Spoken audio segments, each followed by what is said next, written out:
welcome back to Sounds of Silvestri, a chronological journey through the continuing filmography of Alan Silvestri.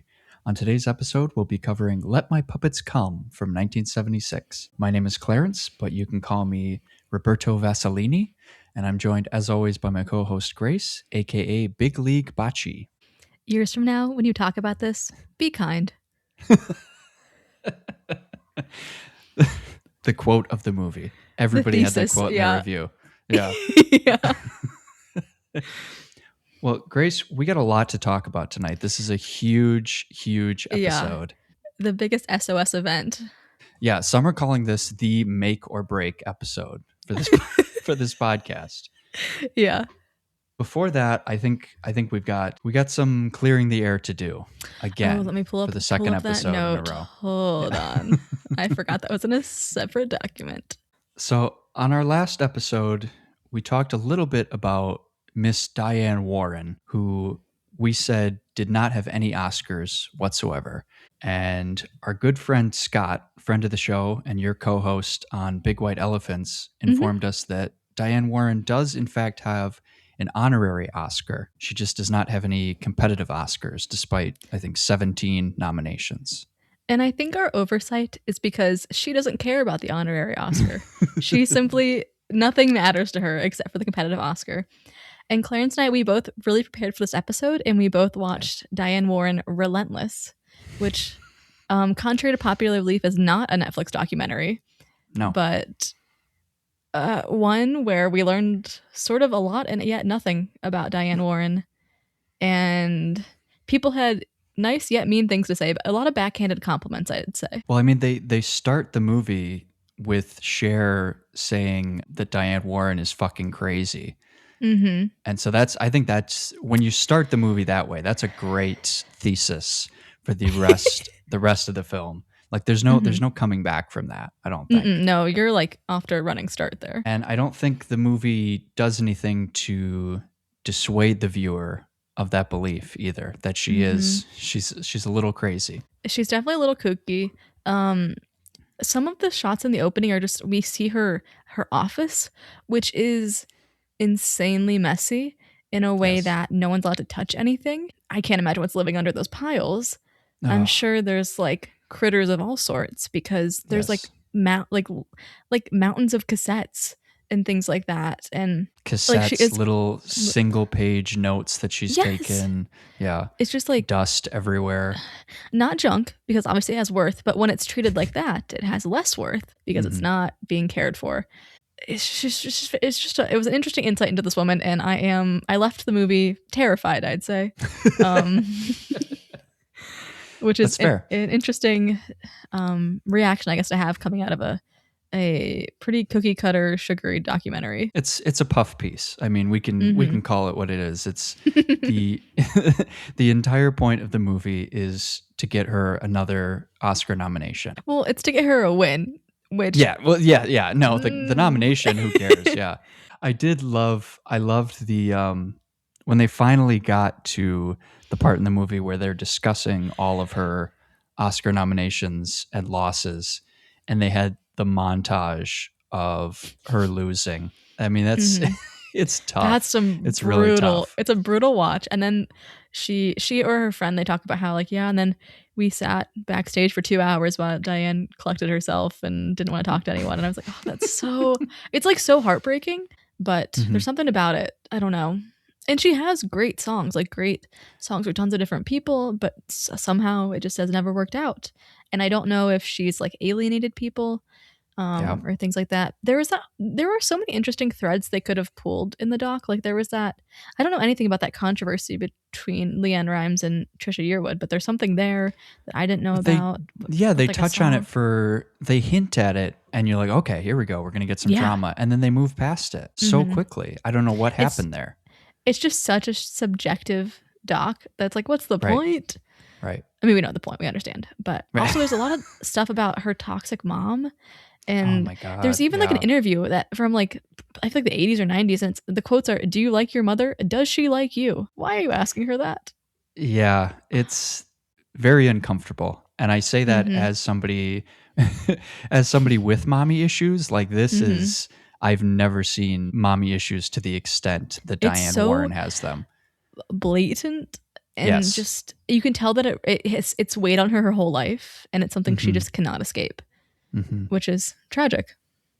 But, maybe if she gets that win, she'll be at peace. What would a Diane Warren acceptance speech be like? Because we saw a little bit of it with the honorary, and that was a little bit all over the place. So Yeah, I mean, where do you go from there? I mean, Mhm. this is why I feel like she should view the honorary as her win. Like the acceptance speech was what you would give for a win. For me, an honorary, you would never hear from me again. That would be it. That would I be could my swan song.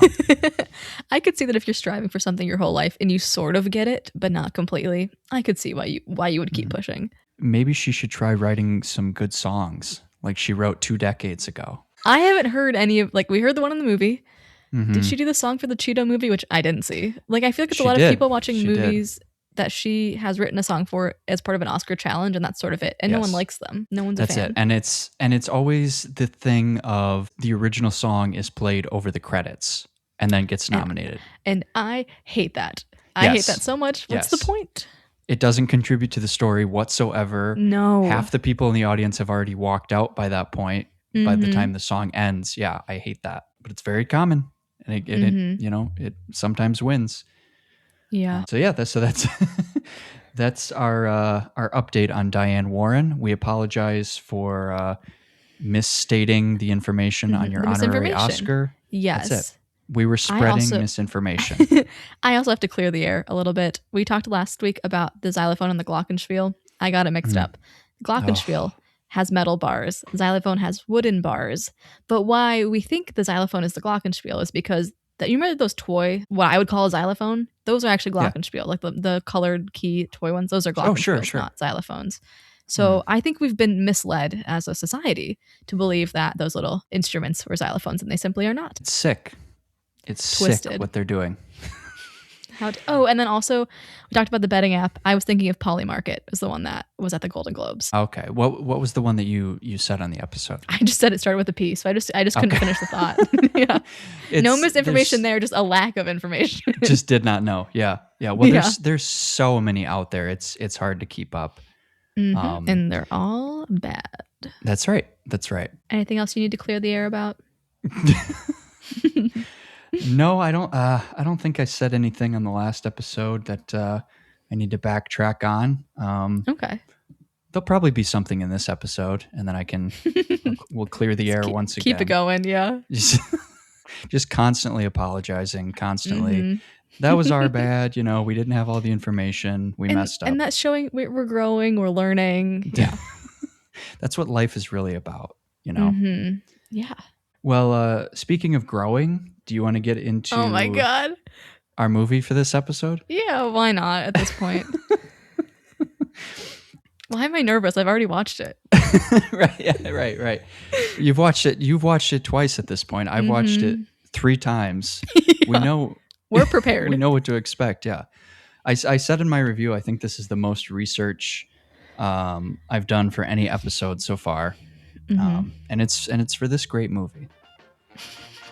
Meet Creative Concepts, Systems and Procedures, Brothers Unlimited Inc., a group of desperate producers who owe a mobster named Mr. Big a lot of money and settle on a risky solution: crank out an adult movie fast. What follows is a broad, Catskills-style carnival of gags, goofs, ecstasy, and excess. A woman and her overly devoted dog, an elderly man gleefully outmatched by a lively entourage, a goldfish with improbable talents, a Pinocchio wannabe who discovers his nose has expanded applications, and a nurse offering a bedside farewell that goes far beyond flowers. Between it all, the film bursts into cheeky musical numbers played with full-throttle showbiz energy. No one ever acknowledges that most of the cast is made of felt and foam, which somehow makes it even stranger. In the end, the producer's shameless little skin flick rubs out their debt and leaves everyone satisfied with the ultimate money shot: a massive return at the box office and a golden shower of awards. Chaos, camp, cocker spaniels, and chorus lines collide in Let My Puppets Come.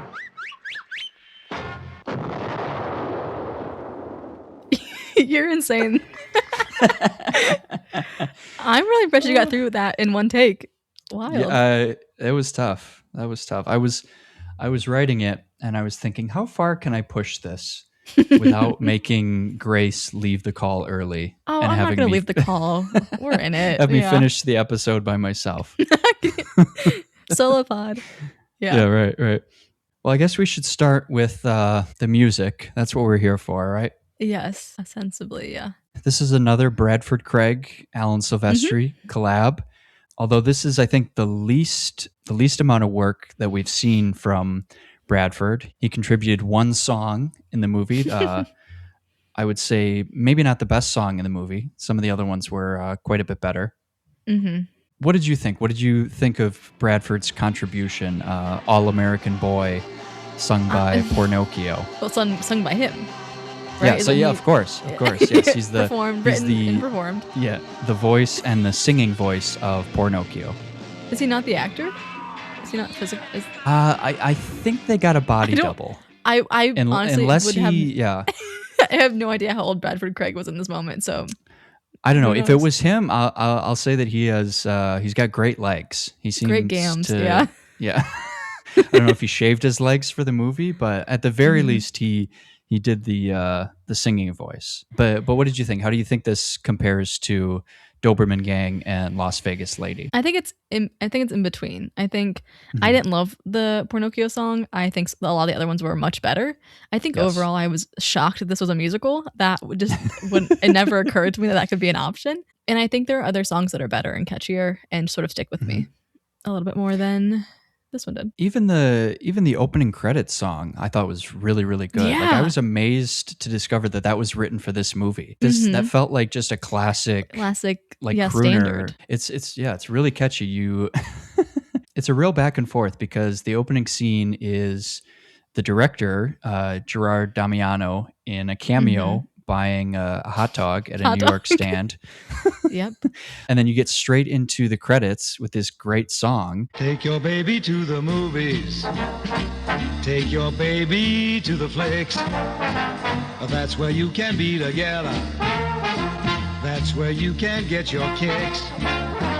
Then you cut to a rather shabby looking puppet running down the street in New York. So it's like he's like, you don't know what to expect. Well, and he's like referencing New York, New York, like the song. Yeah. New York, New York, you tell of a town. The taxes go up and orcas go down. New York, New York. There's so many little references in this that are actually so crazy. I really enjoyed the sense of humor in this movie. I thought Me it was too. just really It was good. it's just really goofy. Like Yeah. I think Kev mentioned it felt at times like a teenager who just realized that you can say fuck without the world ending. And it did have that vibe. Like they're swearing a lot. Yeah. There was one joke early on that was just stupid and random, and it really made me laugh. And it's when the I don't think they give him a name, but he's like a courier. He's delivering a telegram, and he gets off the elevator and he sends the elevator back down, and he just goes, Dive! Motherfucker.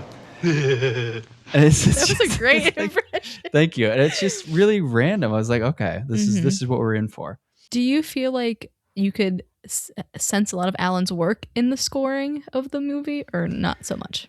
Not so much. I think it's similar to the previous two movies that we've done, where it still felt kind of interstitial and like transitional. But I think it did feel to me like he was leveling up a little bit in terms of the instruments that he was using. Like it wasn't quite like the Doberman Gang, where it was just like auxiliary percussion. It felt like, okay, like we've got a few more people in the room here who actually know how to play instruments. We're doing something here. And then I also enjoyed the return to the marching band instrumental during the Gramps fantasy, because that was, this was the bicentennial. It's 1976, so it's a very patriotic time. We got to get that in there. Might as well.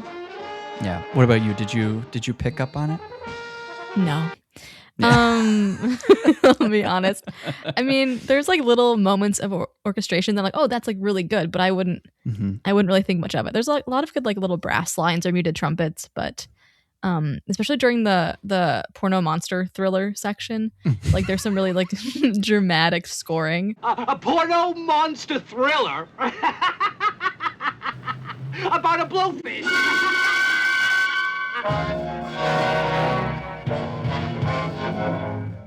Nothing says Alan to me like in the work. It's just pretty simple, but it's effective. Like it works. There's short sequences where it's just characters talking, and then it jumps into a weird porno sequence and then a musical number. Like there's really no space for Silvestri to get much work in there. I know you're on your Saturday Night Live journey. It's sort of like that and how it's structured with like sketch, song, joke. You know, like it's just like, and then the band is just playing a little bit underneath when they need to. Yeah, I'm on this Saturday Night Live rewatch journey. It's going very slowly.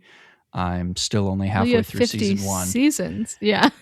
Yeah, and the episodes are like an hour and a half each. But I will say that I think this movie is quite a bit funnier than a lot of the episodes that I've seen so far. So I just got to settle in because it's a long, it's a rough road. Do we want to just go through the movie because it's so segmented? Do you want to talk about things like that? Yeah, I think that's a good idea. The first little bit is about the producers and they're talking about how they need to make this money. I think the Creative Concepts song is kind of a bop. Like it's a catchy jingle. It gets caught in my head all the time.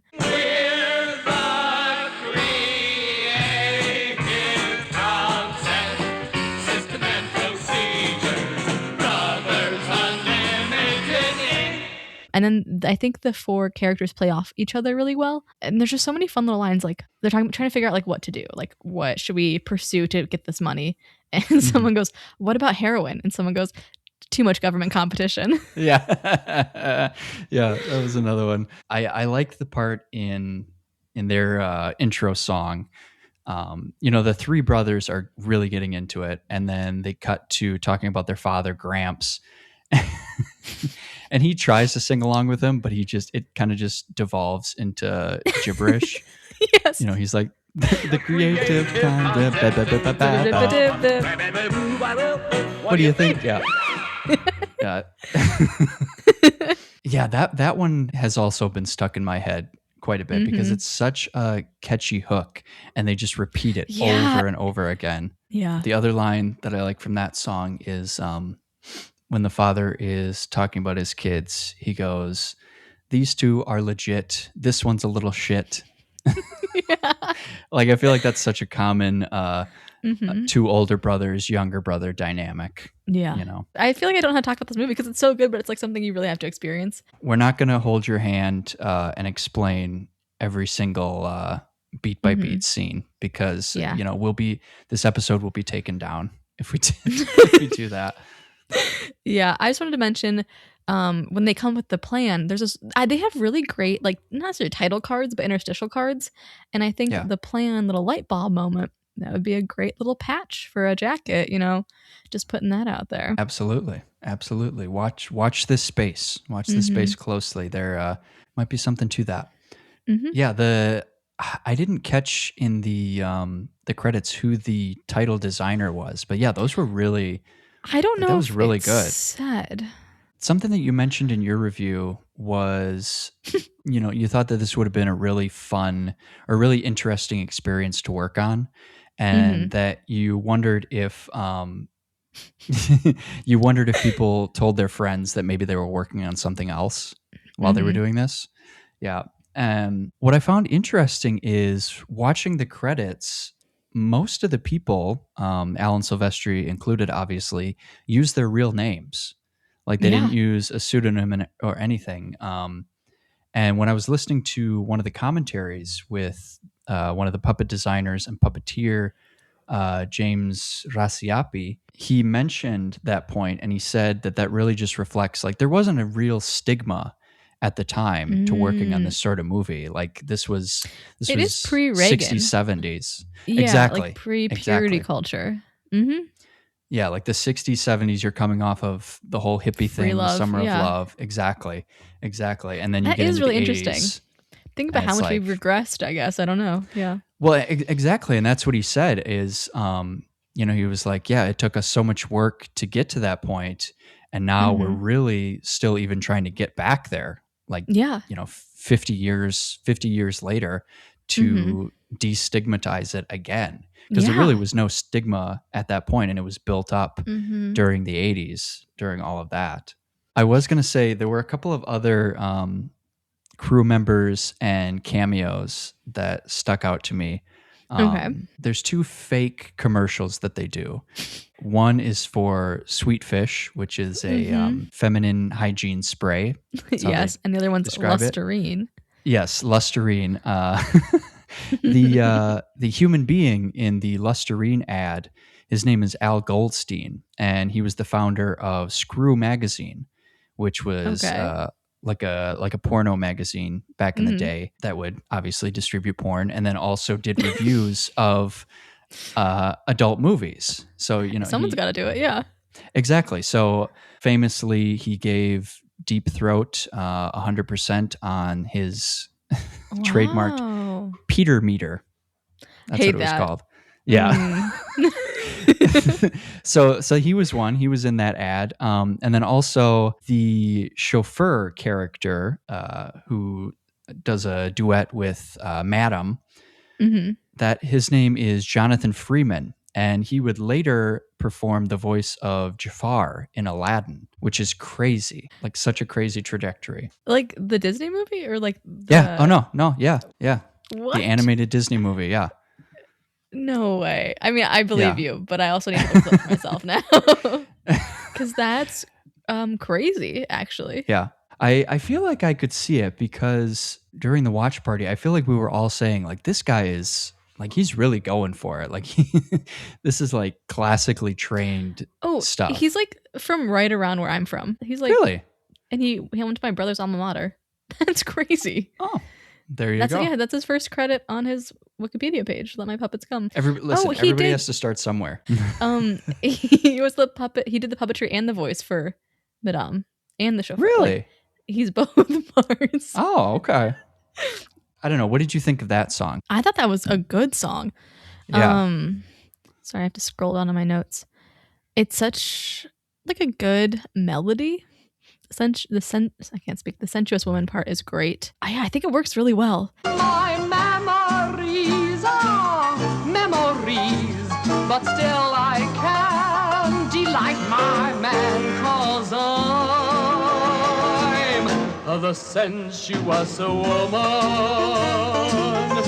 And it's just one of the bits that, like, I think a lot of our friends mentioned in their reviews, like, just the sheer talent in this movie is quite sort of difficult to comprehend at first because of the subject matter and, like, just sort of the low budget nature of this.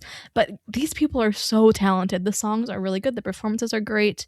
The puppetry is good. Like, it's like everyone's pretty skilled at what they're doing. Right. And it would have been so easy for them to just, like, take the easy way out, do really crappy puppets, hire people who didn't know what they were doing, just write really quick, crappy music, and then just get, right into the sex scenes. But they put in a real effort, which is so out of the ordinary. And like you said, everybody watching it was like this is so much better than we were expecting.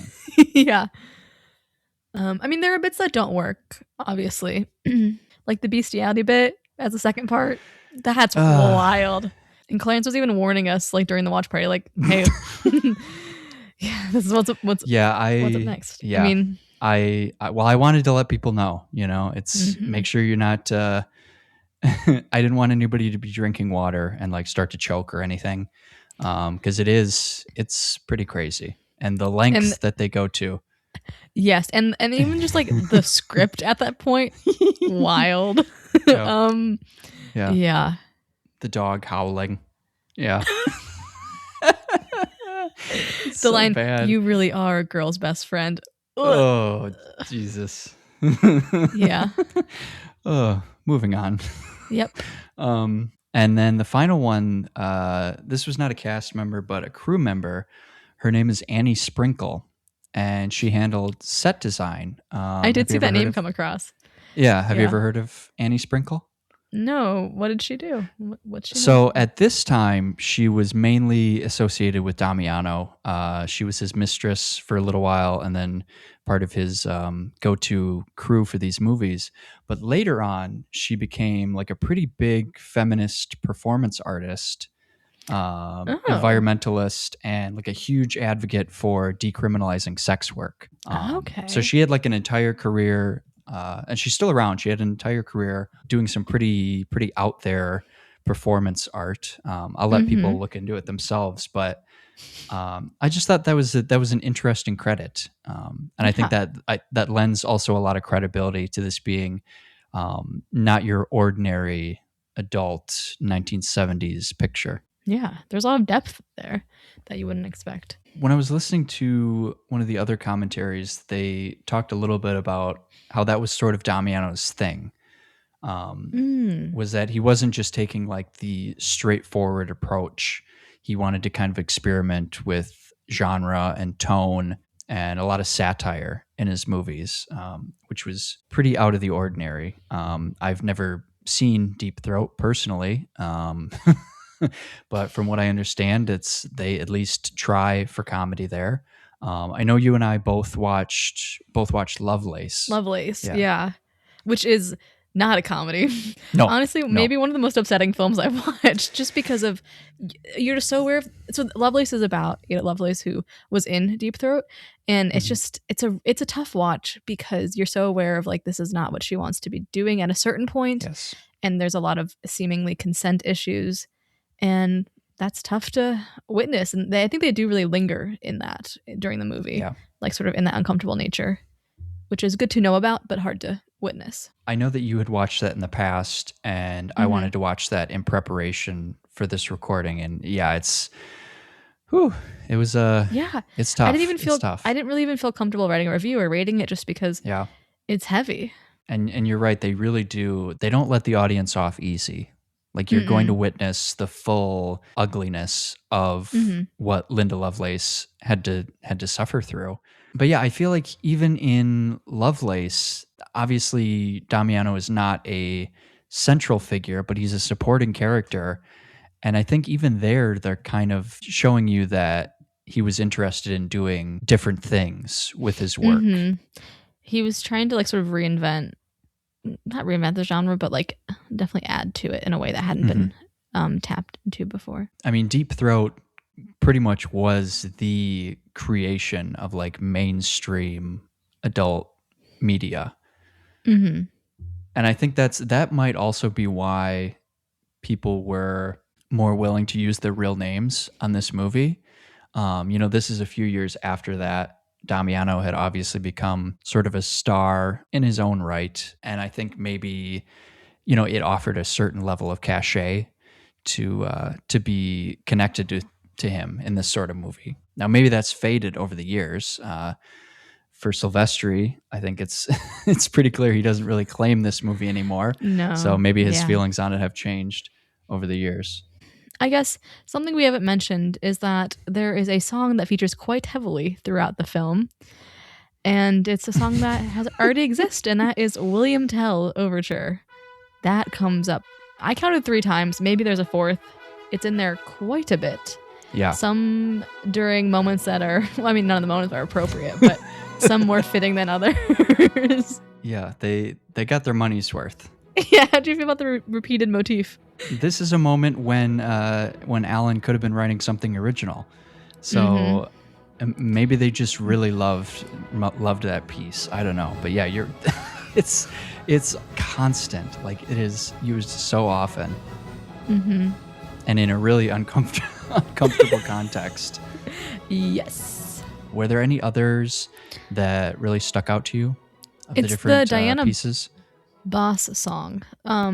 I don't remember what the actual title is, but that one, that song it's absolutely amazing, but it is paired with uncomfortable B-roll from Damiano's vacation trip with his kids.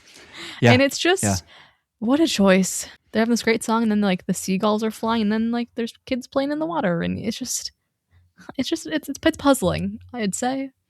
Yeah. He had the footage, and he wanted to use it, I guess. I think what's great about that song is it's Other than the Take Your Baby to the Movies, it's possibly the only one that you could put in another movie. Like it doesn't could breach reference containment. Yeah. exactly. It doesn't reference sex or anything like that. Like it's just a very like upbeat sort of song. Like you're gonna get through it. Like just Yeah. look on the bright side. Smile through the heartaches, laugh at the blues. Smile and be happy. What you got to lose? Smile when you're down and out. You find if you do, the whole world will soon be smiling at you. Could be a Diane Warren song. Maybe this inspired her. Maybe she saw this. She's like, that's the type of song that I want to do. Something that doesn't fit in the movie that it's in. Oh, something about the music. Okay, so there's that nude dance scene. Did Alan score it before or after it happened? Like, what's the process there? Did he have to watch the scene and then score it? Was it existing music he created? Just thinking some thoughts. Just curious. Yeah, I like to imagine him watching that scene, and he's like, okay, well, we've got to kind of have like a shaky instrumental for this scene. There's a lot. It is rough dancing as well. Like the dancing It's is not good. bad. It's not good. Yeah, in that scene, we also have 2 of the 3 uses of the F slur that are found in this movie. We got a hat trick by the end. Yeah. Yeah, they did it. I didn't think they would do it, but they pulled it off. God, yeah, what a moment. He was hitting them Jesus. hard too. Yeah. Like hard the F. hard. Yeah. Yeah. Different time, you know. Do you have a favorite one of the brothers? I don't remember their names. Okay, well, there's dark hair, red hair, and blonde, right? Okay. I think that's right. I liked the youngest, the red-haired brother, because he gets the opportunity to go on kind of a run during the song to the point that they have to smack him to make him stop. You know? Yeah. He's like, innovate. And then they hit him. I really enjoyed that. Yeah. What about you? I guess the dark hair one. I think his name is Fred. I just feel like he sounds like Robin Williams in a way that is, I don't know if you feel that way, but I feel like something in his voice. It's a weird character arc, I'd say. It is interesting. I don't understand the kinks that he has, but that's not for me to understand. I guess it's for the audience to witness. With the grapes, sure. But I think is he in it the most? I don't know. I feel like he had a lot of scenes, but maybe he actually didn't. I feel like he has to be because he's in the opening one, and then he goes to the bar, right? Mm-hmm. And then the other there's the bedroom scene that's like from the bar. Yeah, the bar patron knocks him out or something. So then the bartender brings him to her house. Mm-hmm. And I think you're right. I think he might be in it the most. As far as you can say that there is any sort of character arc in this movie, I think he gets the most definite one. Yeah. Mm-hmm. There are just a lot of fun little references. Like there's like some like a hot reference. There's a Singing in the Rain reference. There's a sort of like a Star is Born section. There's a lot of layers to this, which is funny. What were you gonna say? I was just gonna say, should we talk about the puppetry a little bit? We talked about the quality. Yeah. Do we want to read Josh's email? Yeah, that's a great idea. Okay, I can do that. Transmission coming in. Repeat, we have a transmission coming in. This is an email from our friend Josh. He says, "Hey, Sylvester gang, I have one question that's been burning in my mind ever since I finished watching this movie. Who's controlling the puppets that the puppets themselves made? Are they costumes being worn by other puppets, mascot suit style? Did they get Frankensteined? Are they sentient? If so, is there tension between the creator and the created? Do they have free will? Where's that movie? Anyway, thanks for giving me something completely deranged to watch late at night while rocking my newborn. Your friend, Josh." Do you have any thoughts about the puppets? Well, I to answer Josh's question, I think there is some tension there. When the Damiano caricature character Geppetto is creating the Diana Boss puppet, she says something along the lines of, "I wouldn't be caught dead in these tits." Yeah. Speak your truth, girl. Yeah. Yeah, I think there definitely is some tension there as far as them being sentient and who's controlling them, all that. I think that's far too deep of a conversation to get into. I would be amazed if they put any thought into it. Doing so much character work. Yeah. Really hammering down those beats and when things had to change and things like that. Yeah. Well, I wanted to talk about, speaking of the backstory, this was not an original idea. No. You might be shocked to hear that. So this was largely inspired by an off-Broadway show from 1971 that was called Kumquats, which was billed as the world's first erotic puppet show. And it ran for a little while. It got some... What, like 4 months? Yeah, that's probably it, yeah. Got some middling reviews. I was reading a review from, I forget which paper it was. It was like an indie thing from New York. And the ending line was something along the lines of, if there are going to be any other erotic puppet shows, I don't think there'll be much material left for them, or something like that. That was around for a little while. One of the puppeteers from this movie who provided the commentary, James Raciapi, was also a puppeteer on that show. Mm-hmm. And actually, several of the musical numbers that are in this movie, including Sensuous Woman, are from that show originally. Interesting. How, I guess maybe they were chill about it, but I'm always curious about how rights work and like, did they get permission? Like, how did that make its way into here? I don't know. They didn't go into it completely in the commentary, mainly because so James is he's this great like elder queer New York guy who's been smoking for 50 years. And the line that I remember from him is I don't really remember how I got involved going from the show to the movie. We were all doing a lot of pot back then. And that's sort of littered throughout the commentary. He's like, I don't really remember how this happened. I don't remember how I got involved. But from what I could piece together, it sounds like Damiano had seen the show and he was like, this is great. Like, I need to get this into movie form. And he worked with the director of the show and the producer, the creator, all that. And they did transfer over some of the crew because, as you can imagine, the erotic puppet scene in New York in the 1970s was not a huge circle.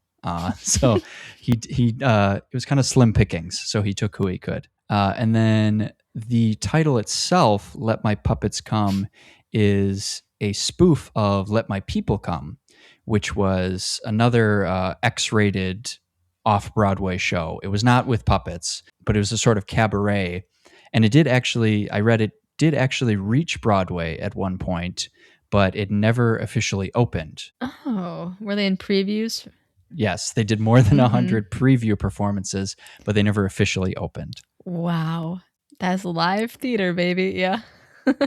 Have you ever seen Avenue Q, which is, I guess, the successor to this in a more PG-13 R-rated way? No, I've heard of it, but no, I have not seen it. And then Jim Henson's son did sort of a dirty puppet thing a few years ago with Melissa McCarthy, didn't he? I think it was called. I can't remember then. Yeah, I think it was like Happy Time Murders or something. It was not nearly to the extent of this movie, but.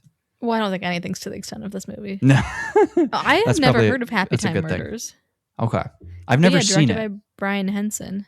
Yeah. A 2018 American adult puppet buddy cop crime comedy film. so many added qualifiers there. Is it a musical, though? That's what we need to know. No, I don't think so. Set in a world where humans and living puppets coexist, the film follows a puppet private investigator and a human police detective who must solve a murder spree of retired sitcom stars. Whoa. Are we watching the Happy Time Murders? I think we might have to. We should have watched that to research this. We have to now because Melissa McCarthy won the Razzie for Worst Actress. Perfect. That's a badge of honor. Yeah. Speaking of Brian Henson, his dad, Jim Henson, this movie came out 7 months before The Muppet Show premiered on TV.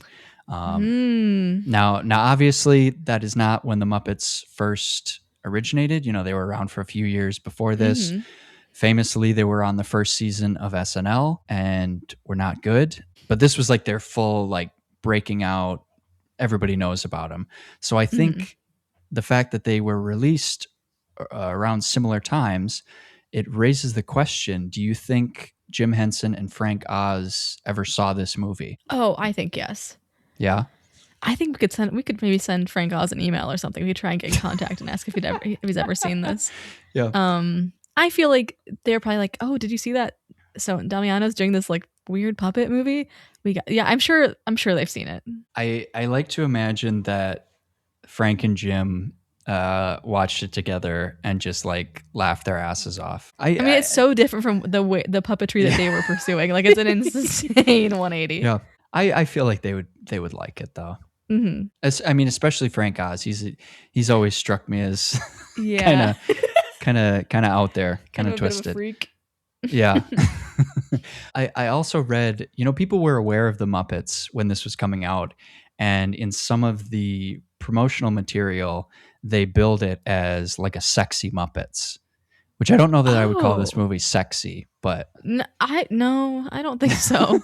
Yeah, no, it's not a word I'd use, I don't think. No, but they played off the broader awareness of the Muppets, because I mean, this is like Sesame Street had already been around for a few years at this point. They were breaking into the mainstream, but not in this way.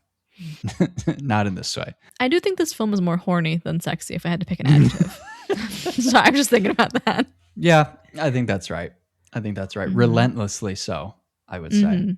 I try to fit another Diane Warren joke. I got it. I got to keep coming back to Diane. Oh, we didn't actually talk about the puppets construction. I just jumped right into Josh's email. Yeah. Oh, that's okay. Do you know anything about, like, why are sometimes they're controlled with like sticks, and sometimes it's like real people's hands? Like, do you know why they went about that way? So in the commentary, you could tell that he'd never done a commentary before, because he was kind of just watching the movie, and then when something struck him as funny, he would point it out, or at certain points you could hear him typing on his computer, and you could tell that he was just looking up on Google Images like pictures from the movie. He was pointing out which of the puppets he designed. Okay. He was not the only designer, so there were a couple of different guys, and they all had sort of distinct styles. And so, for example, one of the ones that he pointed out he did,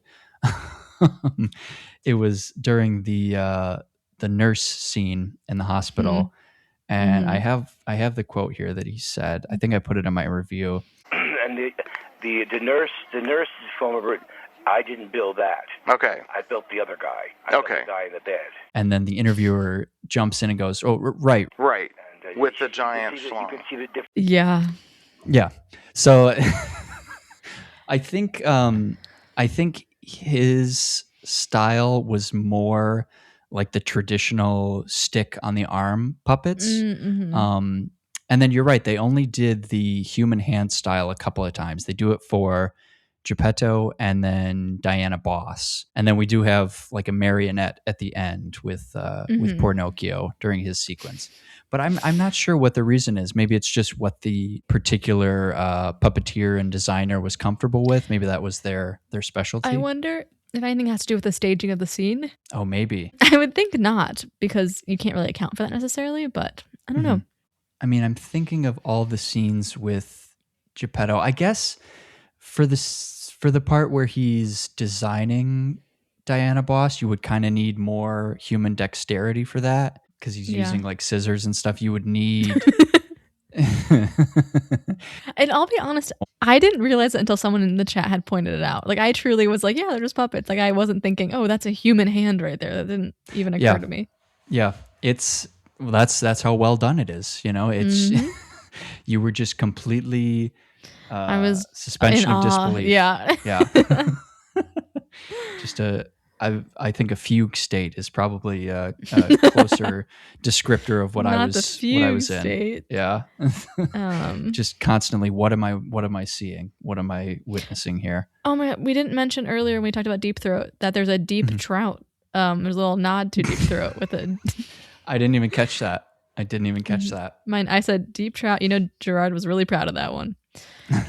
It's during the monster moment, of course. Sort of the demented, perverted Jaws parody. It's just what a crazy scene.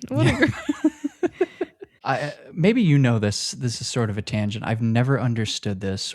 The whistleblower in the Watergate case, why did he come to be known as Deep Throat? He chose that name, I think, from the porn video because that was freak. Yeah. Total freak. I don't know if he chose it or was it Woodward that was talking to him, but like, yeah, it was because of the porn film. Like that was because of it. Okay. Directly. I knew that there was a connection to the porn movie. I've never understood how they made the jump. Mm-hmm.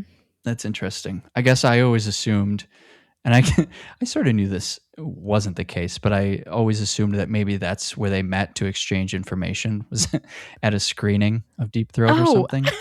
I don't think that's true though. Like on set, like yeah.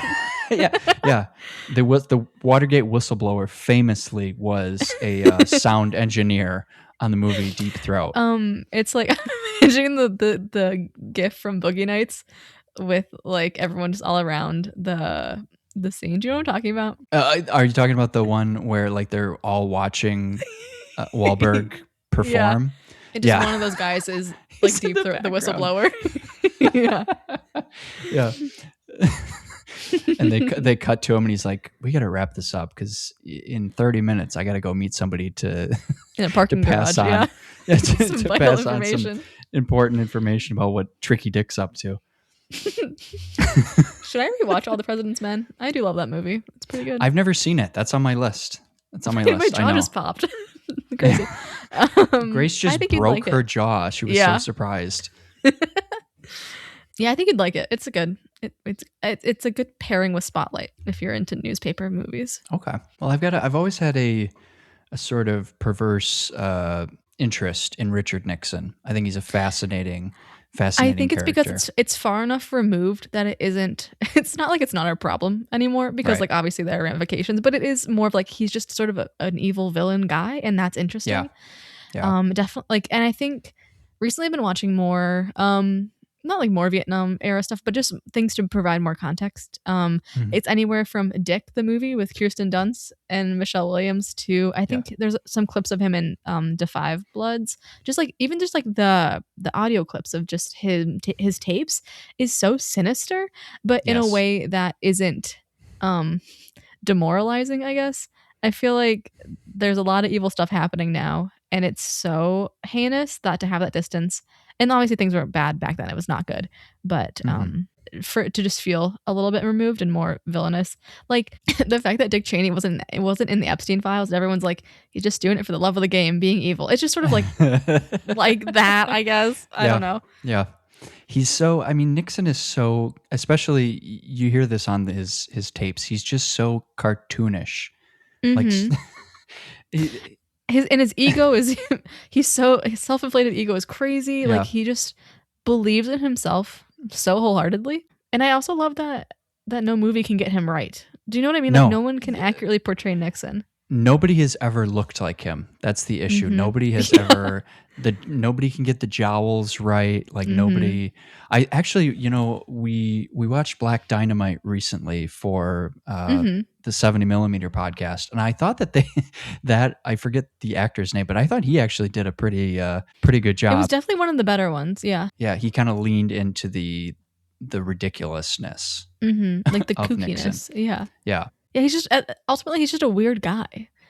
He is just a weird guy who didn't get, again, it goes back to mommy issues. He didn't get the affection that he felt he deserved from his mom. And so the rest of his life is like, trying to reach that level. He goes to bed thinking about that and he wakes up the next morning thinking about that. And that's just how he lives his life. That's exactly it. I was never loved by my mother. There's one clip from the Nixon tapes that I heard once that really made me laugh. I think it was when he had just seen an episode or like a clip of All in the Family, it was an episode with a gay character, and he felt that they were glorifying homosexuality. And so he's talking about it, and he's like, well, we all know that the last 6 Roman emperors were gay. They were all queers. And it's like, what are you talking about? Like they'll be talking about any subject. Yeah. And he just, the prejudice just comes out. Mm-hmm. Or there's another one where he's talking to, what was the name of the main aide? Haldeman? Mitchell? Oh, Haldeman. Mitchell or Haldeman, yeah. Mm-hmm. And they're talking about like the current style or something. He disapproved of the current hippie style. And so Nixon's like, well, I saw a picture and God damn it, it was just, I don't even know how to describe it. And Haldeman goes, hot pants. And Nixon goes, Jesus Christ. Like it's the most disturbing thing he's ever heard in his life. Yeah. Hot pants. Hot pants. Jesus Christ. I heard that. He's just I blown think it away. ever be worse than this, yeah. Yeah. Do you think Nixon would have liked this movie? I hope so. You know? Yeah. No, I think he would have. I think he would have abhorred this movie. This would have been. He would have been like, he would have keeled over if he saw this. Well, that's what would have ended him. Yeah.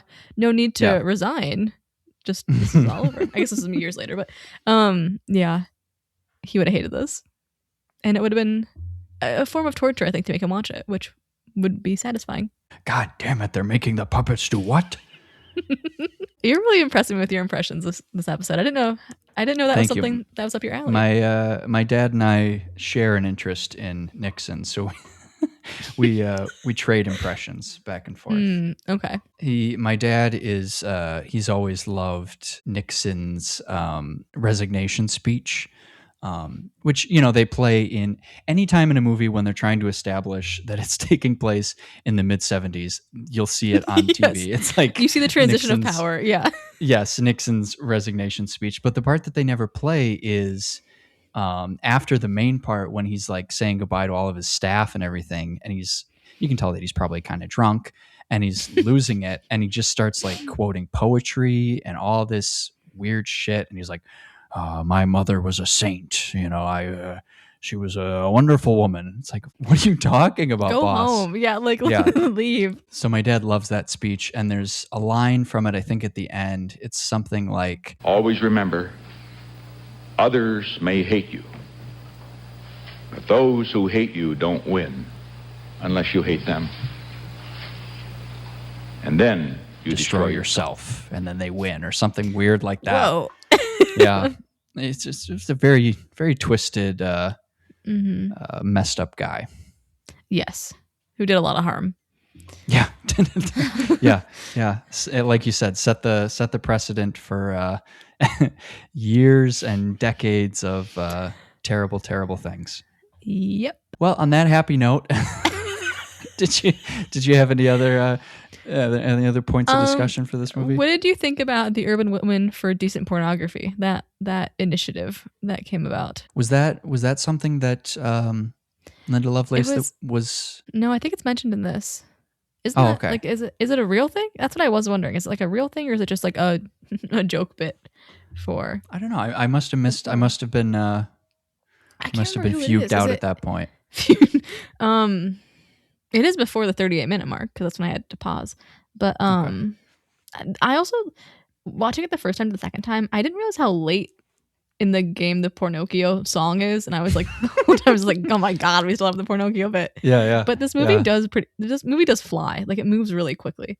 Which, I mean, it's only 75 minutes, but it is pretty fast. Oh, I do love the end where they win the Oscar for Best Picture for this film. Yes.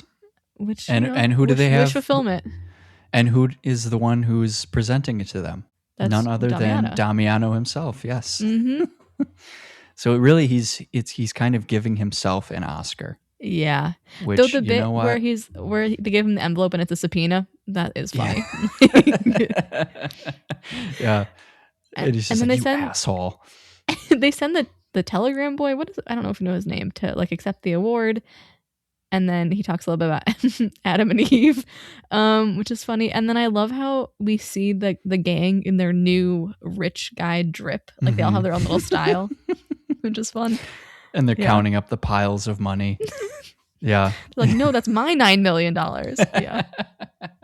Yeah. And then it cuts to all of the newspapers showing, you know, like all the attention and the publicity and acclaim that they've received. It's like Variety. Yeah. Exactly. Exactly. Well, I was going to say, you know, we talked about how short this movie is. And I heard that for a long time, the only version of this that was available, so the version that they were screening at like all the adult theaters, was heavily edited. Like it cut out a ton of the movie. It was even at the adult theaters. Yeah, like even yeah. So it was 43 minutes long, and so it was missing a lot of the musical sequences. Well, so I think they were focusing exactly for the adult theaters. They were focusing just on like those sequences. And so really it was only with when Vinegar Syndrome released their Blu-ray of it, that was the first time that the theatrical or like the original cut gained like wide exposure. Do we know why Vinegar Syndrome picked this to what's the word I want? Reproduce or something? Yeah. I think they're just sickos. They sure. I mean, their thing is like cult forgotten movies. And so they did a whole restoration. They've got all sorts of commentaries and behind the scenes and all that stuff. So, you know, good on them. Do we want to get into our fanfare or flop section? To be honest, there's nothing. I did some digging. There's actually nothing on this film. Yeah, so there's like, even just like searching it, there's a reference to it potentially in an article about, I think it's Peter Johnson, and like it's just like it's more about like the plays before this than this movie. Like this didn't really leave a mark anywhere. It just sort of existed in its little space, and then promptly everyone forgot about it. Do you think Peter Johnson is a pseudonym related to the movie? Peter and Johnson are both I honestly don't. No. I didn't read the article because I skimmed through and it didn't say anything about, that was relevant to us. So then I just moved on. I did read that this. So obviously this did not have like a red carpet premiere. That's a huge shock. What a surprise! Yeah. But I read that it did screen at the Deauville American Film Festival in France in 1976. No. Yeah, that's like 10 months. 10 months after it came out, it was screening at a film festival. Did we say it's the 50th anniversary? We said that last week, right? Yeah, yes. When this episode comes out, it will be about a week removed from the 50th anniversary of this movie. Congrats, guys! You made it. And what a legacy it has, you know? Yeah. I think this is probably the most attention that this movie has ever gotten. Specifically at one, especially at one time, you know, like I feel like there's a lot of us watching it all right now. So yeah, we're bringing it back.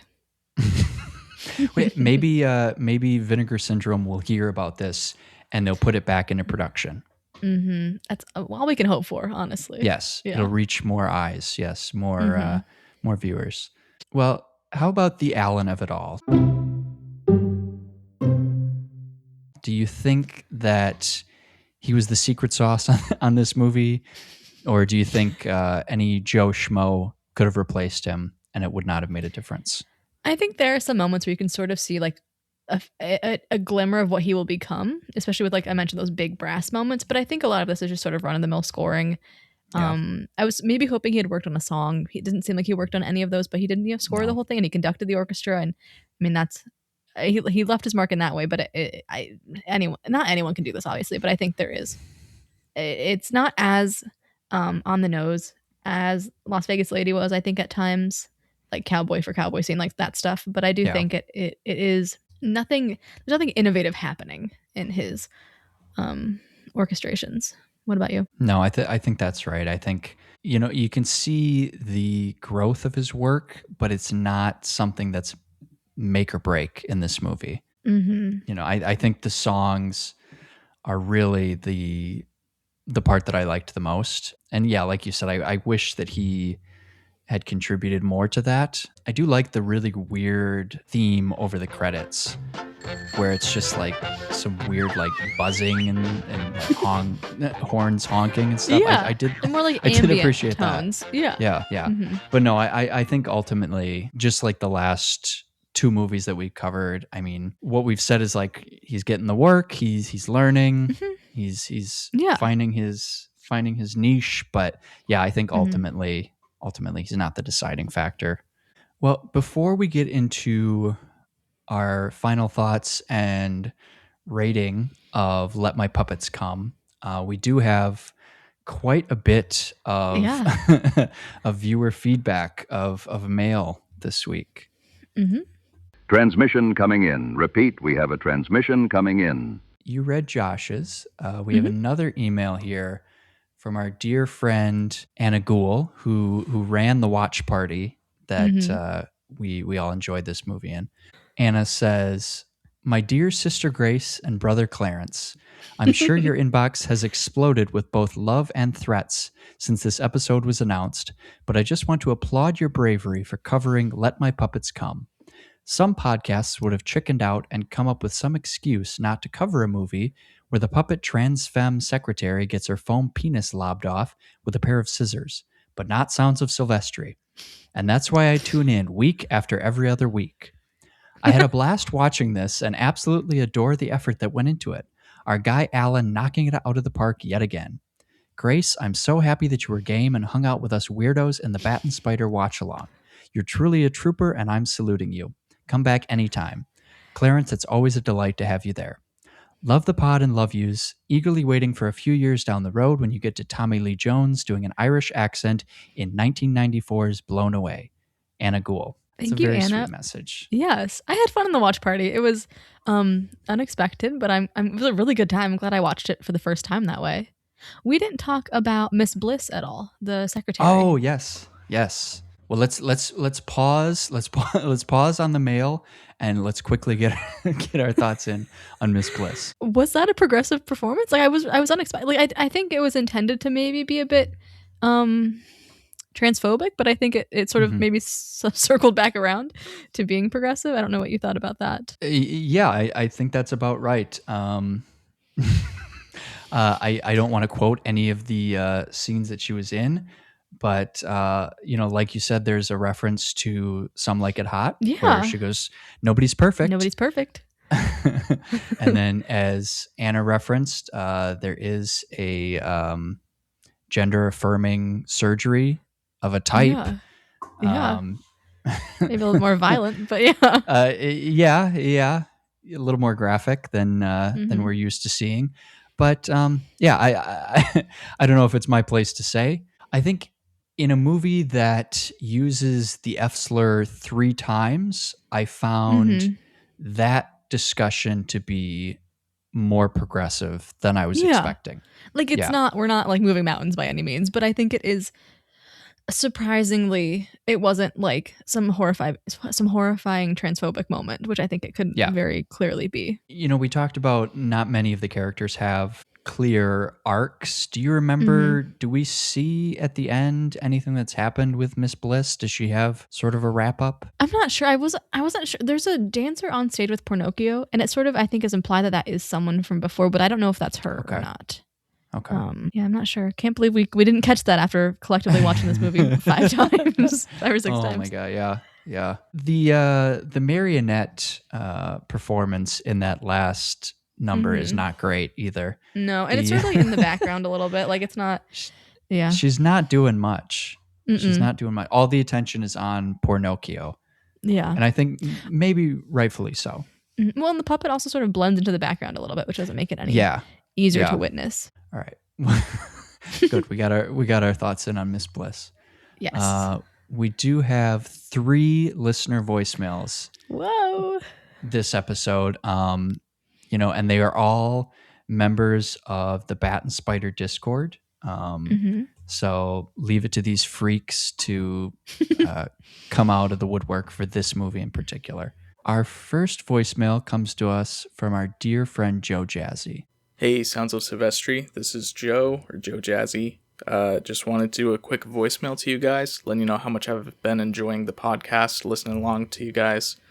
And I wanted to do a quick voicemail for this movie specifically because we were all fortunate enough to get to watch it together as a group, and it was a great time. What a fascinating movie this is. It's kind of remarkable the amount of talent that's in something about, puppet porno directing. That's on me for having doubted it, I suppose, but it was really quite something. And I actually ended up liking it, which, this will be a hard one to recommend, but if you know someone that kind of matches the freak of this movie, it doesn't get much better than this. So, I'm looking forward to what comes next. I'm looking forward to listening to this discussion for Let My Puppets Come, and can't wait to hear what you guys have coming down the pipeline here. All right. Love you both. Bye-bye. Thanks, Joe. What a litmus test that would be. Recommendation. You would really learn a lot about someone, either who recommended that or recommending. Yeah. I think that's a good test for all of our listeners. If there's somebody who you want to be friends with and you're not quite sure, if you're not quite sure about it, maybe recommend this movie to them. I'm not condoning that, but you do you. Yeah. Well, we love you, Joe. And you're absolutely right. You should not have doubted this movie, Yeah, so we were fools to doubt the movie. Thank you on behalf of Damiano for you didn't know his game, and that's all there is to it. All right, this next one comes to us from dear friend and future guest who put in his message, peace and love from Kev. Oh, Sounds of Silvestri, this is Kev, long-time listener, first-time caller, and I am here today on an important mission. I have to wish congratulations to our dear friend Grace. Now, Clarence and I are freaks, okay? He knows this, I know this, but it takes a certain kind of guts to walk on into a relatively freaky space and say, tonight, we're watching Let My Puppets Come. And Grace did that with her head held high, and we had such an awesome time watching this depraved movie. So big shout out to Grace. And once again, as I said in my Letterboxd review of the Doberman Gang, this is exactly the kind of movie that no one else is seeing, no one else is discovering, no one else is covering. Hell, Vinegar Syndrome's DVD of this film went out of print in 2019. Which is like 40 years ago. That's most of Grace's life. So I just wanted to note that this is one of my favorite discoveries since I got into Grindhouse stuff about 3-4 years ago. Certainly one of the best since I became friends with Anna Gould and my knowledge became so much deeper. And I just wanted to applaud Grace again for coming into such a depraved space to say, let me be more depraved if only for a moment. And as we know from the musical Hello Dolly, it really only does take a moment. So looking forward to seeing what other nonsense we can get Grace into. What else did Alan Silvestri work on? Who could say? Anyway, again, you guys continue to be an inspiration. Thank you so much for the show and for your friendship. And I love you all. I'm sorry this is not as deranged as you wanted. I don't know what else you want from me. Penny Nichols, call me. Peace and love. Thanks, Kev. Depraved is the word of the day for Kev. Yeah, we didn't say that enough, I guess. It is pretty depraved. Yeah. I liked the if only for a moment. Yeah, a fleeting Bat and Spider appearance, I'd say. Everyone was very welcoming and happy that I was there, and I was happy to be there for that. I did tell them before you joined, I said, I don't know if Grace is going to come to the watch party tonight, but if she does, I want everybody to be cool. Be in your best behavior. Like don't do what you would normally do during one of these watch parties. I appreciate it. It was sort of a nice mellow level for me, which was good. I think we had this watch party hosted by Anna Gould on the night of Valentine's Day. 10:40 p.m. is when this went up. Which, is actually fairly early for that group. You guys do late watch parties. I'm an old man, so I don't stick around. Well, I'm used to the VHS Village 7 p.m. That's a great time to watch a movie on a weekday. There's been a few times where Anna will start something at 10 o'clock, and then, we finish that up, and she starts up another one. It gets to be about midnight, and we're like, okay, well, let's just keep going. And that's when the truly freaky stuff starts to come out. Oh, of course. Well, you can listen to Kev and Anna Gould both on Laurie Strode Trap House. If you're into post 2000 horror movies, they just started up right around the same time as our show, and I've been really enjoying their stuff. So, if you are depraved and you enjoyed Let My Puppets Come, I think maybe you'll like what they're doing over there. And then speaking of podcasters, we have one more voicemail from friend of the show, Philip, who hosts the Substance podcast. And he said in his accompanying email, looking forward to hearing the discussion and welcome to the Bat and Spider Discord, Grace. Hey, Grace and Clarence, it's Philip. Felt that I needed to send in a voicemail. I'm told to clear my name, so here goes. I don't think it was announced at the front end that this particular episode was going to be the third one as opposed to the second one. That's why I watched it so early. I'm not a psychopath, but the watch party was very fun as well.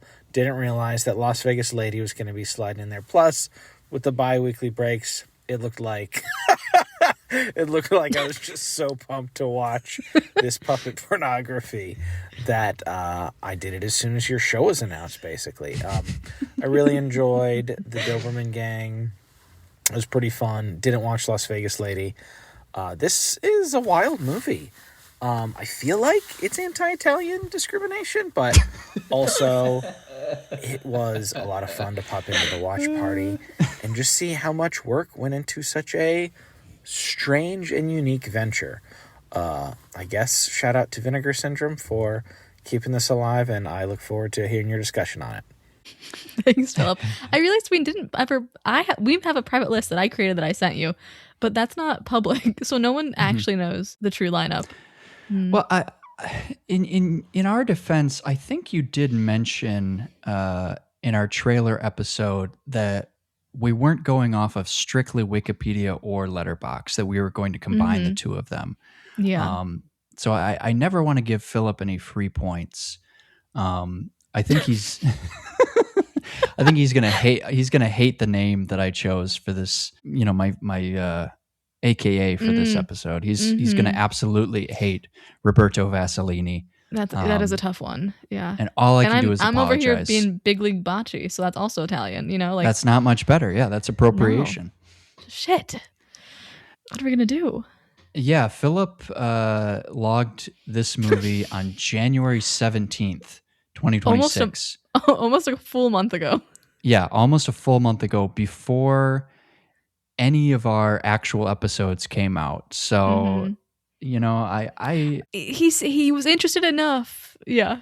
And he didn't provide a rating, which I thought was an interesting look. Cop out. His review was something along the lines of, it's against the rules to judge people based on what they watch for Friends podcasts, which I would certainly never do. As an avid listener of Bat and Spider. Yeah. Yeah. Wow. Yeah. Oh, I just want to mention Josh also has a podcast called Blind Buys with our friend Jesse. So I wanted to mention that as well, because they also got started around the same time that we got started. Yeah, I think like a week before us. Yeah, that was a busy period.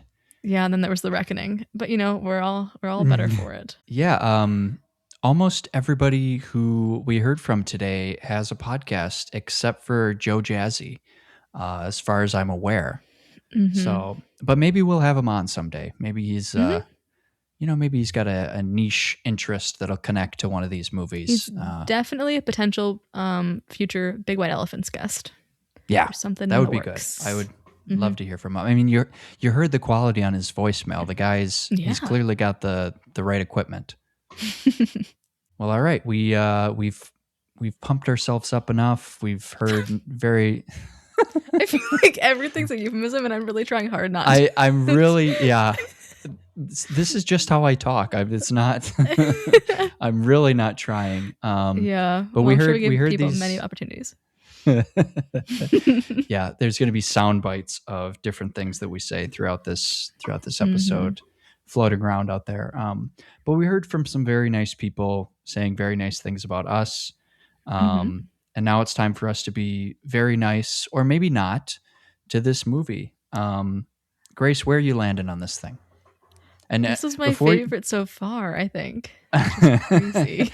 I was just going to say, before you give your rating, I want to remind you that you gave, I think, 2.5 stars for the Doberman Gang and 2 stars for Las Vegas Lady, just as a benchmark for people. Yes. Gosh, I really did enjoy this in a way that I didn't think. I was nervous going into this. I didn't think I would enjoy it. I had a really great time. I think there are some scenes that are like, whew, that's a tough watch. Specifically, I'm thinking about the dog scene, especially because right off the bat. That's really a tough one to just, we like roll into that after a fun little intro song and then we're there. As everyone's saying, there's a lot of talent in this piece in a way that I was not expecting. Gosh, I'm wavering and I'm trying to think about like what we're going to watch, like what's coming up. Yeah. And how insane it would be to give. Okay. I think I'm going to go 3.5. I've been considering a 4. 4 seems crazy this early on for the films that we have eventually or will eventually cover. But this whole week, my heart said 4, so I don't know. I'll go 3.5 just to like in a heart, 3.5 in a heart, because this was a wild experience. Yeah. What about you? You know what? Call me crazy because I'm landing at 4 stars for this thing. Yeah. Which is, I think that's, if you had told me when we first started this podcast and we realized that this was going to be on the docket, if you told me that this would be our favorite episode of the first 3, I would have thought you were out of your mind. Yeah, no way. But you know what? It's like we said, there's so much talent. It's genuinely funny. The songs are great. Yeah. I mean, I've got several of the songs stuck in my head since I've watched it 3 times now, so that's inevitable. But yeah, it's but I want like a soundtrack. Good. Yeah, I would like just listen. Like, yeah, it's good. And it's funny, and it's not too like dated. It feels pretty fresh for all the things that are like mentioned and things like that. I mean, obviously, like F slurs aside, but like there's like there are moments that I'm like, wow, like that's, and I feel like a lot of it does play to like the sort of the movie lover that we are, because there are references to sort of more niche things that makes it more rewarding to watch. Yeah, I think that's absolutely right. And it's like the prior 2 movies that we've done, I think it's just a real snapshot of that specific period in time. Like this is a very 1976 movie down to like we mentioned, the bicentennial posters in one of the fantasy sequences. Like this is just the shots of New York feel like the 1970s. Like it's grimy. It feels like, was it French Connection around that time? It feels like that movie a little bit. Yes, exactly. Like you could, I could see Gene Hackman being in this movie. A movie that I liked a lot less than this one, if I'm being honest. What did you give French Connection? Oh gosh, hold on. Probably nothing favorable. Let's be real. While you're looking that up, I just wanted to sort of level set this and say that Joe Jazzy gave this 3 stars. Philip, as we mentioned, did not give a rating. Boo. Yeah. Josh gave it 3 stars, but mentioned in his review that in his heart, it was a 5-star experience. But he didn't have the courage to give it the full 5. You just couldn't be on the record. Yeah. Yeah. Anna Gould gave it 4.5. and Kev gave it the full 5 bang. Yeah. Wow. Full 5 stars. We run the gamut, but no one gave it less than 3. Not that I saw. Yeah. Well, who knows? I think Josh originally had it at 2, and then after we had been talking about it, he said, "You know what? I got to go up to 3." But if it's 5 in his heart, you got to honor that some way. That's it. I found my rating in my review. This is from March 19th of last year. Sorry to Gene, but this was not it. It was all just noise and also a bad soundtrack. Was I in the right headspace for this? I actually don't care. 2 stars. Rest in peace. Rest in peace, Gene Hackman. R.I.P. Yeah. Sorry, you're Sorry, you're being slandered a year after your death on a podcast talking about a puppet pornography film. There's layers there. Well, I gotta tell you, I was really worried before we watched this thing that this was going to be a tough discussion, and I was so happy during the watch party that you seemed to be having a good time, because I was like, oh my god, this is going to be. Oh, can you imagine a tough sit? I'm sure there will be movies that are going to be tough combos just because we don't like it, but this was genuinely fun. Yeah, no, absolutely. I mean, I'm thinking of Fandango with Kevin Costner. I'm sure that's going to be a tough discussion. Yeah, we have a couple Costners. Yeah, unfortunately. God. We'll he did cross that Bodyguard bridge. too. Oh, I think you're right. Yeah. Yeah. Well, we got that to look forward to, but that's way down the line. I can find out the date. Do you want the date? Yeah, let's hear it. For the Bodyguard or for Fandango? We'll do Fandango because that's the first time that we are graced with the cause. Mm-hmm. Fandango will be dropping on May 19th of this year. Okay. Pretty so exciting. Yeah, so we'll be recording that right around the time of my husband's birthday. So that's good. Happy That's a good way to birthday, Darius. celebrate. Yeah, right. Watch Fandango. All right. Well, that's down the line. What do we have coming up on our next episode, Grace? What's next? Clarence, I'm so glad you asked. It is a return. Crime fighting and cut-up comedy with the daring Doberman gang. An ex-con man and his 5 trained Dobermans help a Treasury Department agent stop a racketeer and his gang. This is The Amazing Dobermans, starring Fred Astaire.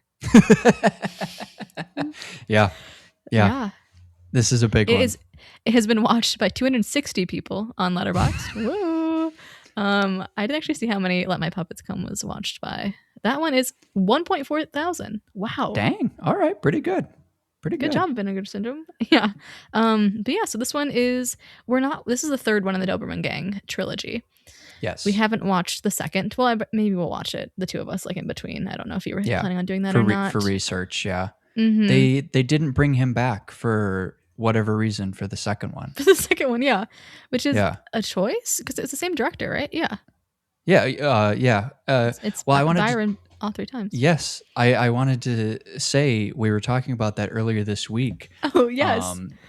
That you discovered that he may still be alive. Mm-hmm. Yeah, his dad lived to be 99, and he would be right around that at this point, or maybe a little bit younger than that. But there's longevity there. Well, I think didn't we find that he just turned 100? I think I think like the beginning of February he just turned 100. Oh, that's right. It's around this time, yeah. Yeah. And there's his dad had a Variety obituary, I think, or something, a Hollywood Reporter obituary. But when his father died, he was already retired. So I think that's pretty amusing. Yeah.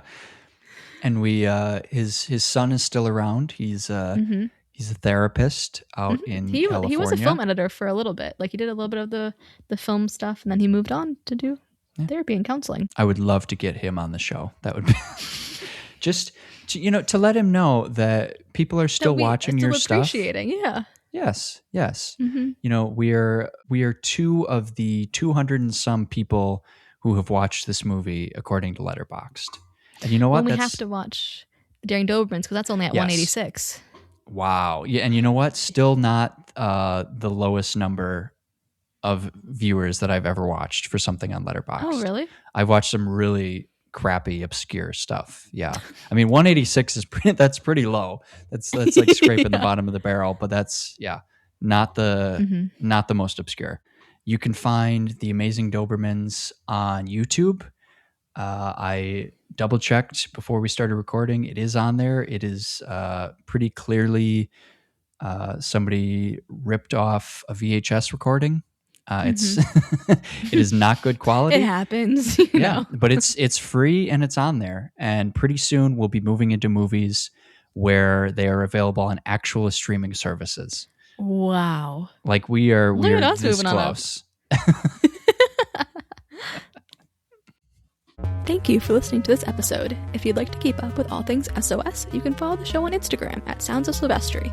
You can also reach out to us at soundsofsilvestri@gmail.com or leave a message at 414-295-9966. We are both on Letterboxd. Clarence is at CK_LB and I am at GraceEllen_. This episode was edited by Clarence with production help from Dave and Ben. And as always, a big thank you to Alan Silvestri. Bye!